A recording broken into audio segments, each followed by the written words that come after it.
బొల్లారం, సికింద్రాబాద్, మేడ్చల్ లాంటి స్టేషన్లు ఎప్పుడో బ్రిటిష్ కాలంలో ఉండేటువంటి ఫెసిలిటీస్ కొనసాగుతూ వచ్చాయి.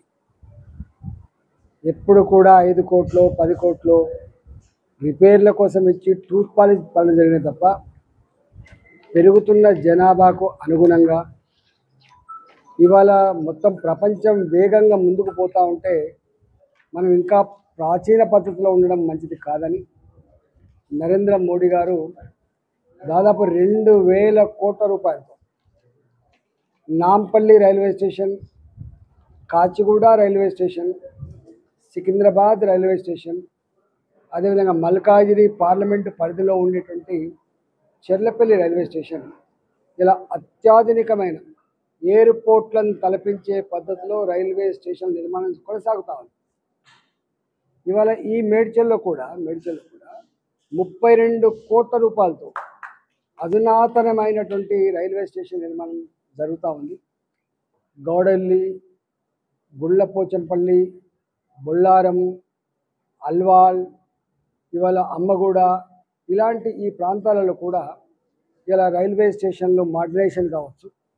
అదేవిధంగా ఎంఎంటీఎస్ రైళ్ళు వచ్చిన తర్వాత అక్కడక్కడ ప్రజలు మాకు రైల్వే స్టేషన్లు కావాలి, మేము 4 కిలోమీటర్లు 5 కిలోమీటర్లు పోయేటువంటి ఆస్కారం ఉన్నది కాబట్టి సిటీలలో పెద్ద పెద్ద నగరాలలో ఇవాళ మెట్రో రైళ్లకు కిలోమీటర్కి ఎట్లా ఫెసిలిటీ ఇచ్చిండ్రు, ఎంఎంటీస్ కూడా అట్లాంటి ఫెసిలిటీ ఇవ్వాలన్నటువంటి సంకల్పంలో భాగంగా ఇవాళ నేను రైల్వే మంత్రి గారిని కలిసినప్పుడు సికింద్రాబాద్ హెడ్ ఆఫీస్లో ఉన్నటువంటి అధికారులని మీకు జత చేస్తాను.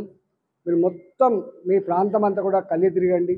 ఎక్కడ కొత్త స్టేషన్లు కావాలి, ఎక్కడ కొత్త రైళ్లు కావాలి, ఎక్కడ అండర్ పాస్లు కావాలి, ఎక్కడ ఓవర్ పాస్లు కావాలి, ఎక్కడ స్టేషన్లు మోడర్నైజ్ చేయాలి, ఇలాంటి అనేక విషయాల మీద వారితో చర్చించినప్పుడు వారు మాకు స్థానికంగా ఉండేటువంటి అధికారులను అప్పచెప్పారు. ఈరోజు మేము ఈ పార్లమెంటు పరిధిలో ఉన్నటువంటి అన్ని రైల్వే స్టేషన్లు, ఈ పార్లమెంటు పరిధిలో ప్రజలు అనేక సంవత్సరాలుగా ఏ కష్టాలు అయితే పడుతున్నారో, ఏ దరఖాస్తులు ఇస్తున్నారో అవన్నీ కూడా అడ్రస్ చేసే ప్రయత్నం చేస్తాం. ఈ తదుపరి డీజీఎం గారితో మీటింగ్ ఏర్పాటు చేస్తాం. ఈ ప్రపోజల్స్ అన్ని కూడా ఢిల్లీకి తీసుకుపోయి అతి త్వరలోనే ఇవి పూర్తి చేసే ప్రయత్నం చేస్తాం.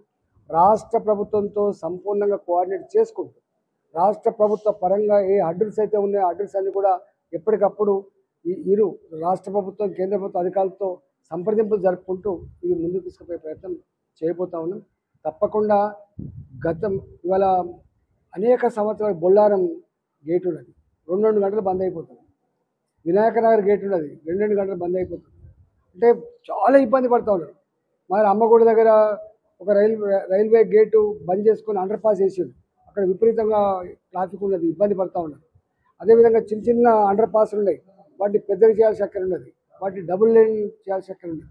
ఇలాంటి అనేక ఇష్యూస్ మీద అంటే ఒక్క మాటలో చెప్పాలంటే ఇంకొక 20-30 సంవత్సరాల కాలం పాటు ట్రాఫిక్ పెరిగినప్పటికీ జనాభా పెరిగినప్పటికీ కూడా ఏ పద్ధతిలో రైల్వే డిపార్ట్మెంట్ పరంగా ఫెసిలిటీస్ ఉన్నానో అవన్నీ కూడా చేసే ప్రయత్నం చేస్తాం.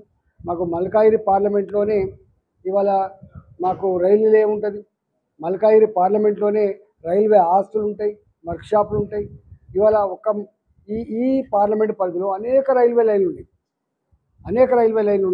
అన్నిటికంటే మిక్కిలి ఇవాళ టెర్మినల్ ఏ ఢిల్లీ హైదరాబాద్ టెర్మినల్ ఉందో అది చెర్లపల్లిలో కట్టడం జరిగింది. కాబట్టి ఇవన్నిటి మీద కూలంకుషంగా ఏ ఒక్క అంశాన్ని కూడా వదిలిపెట్టకుండా ఇవన్నీ కూడా చేస్తాం.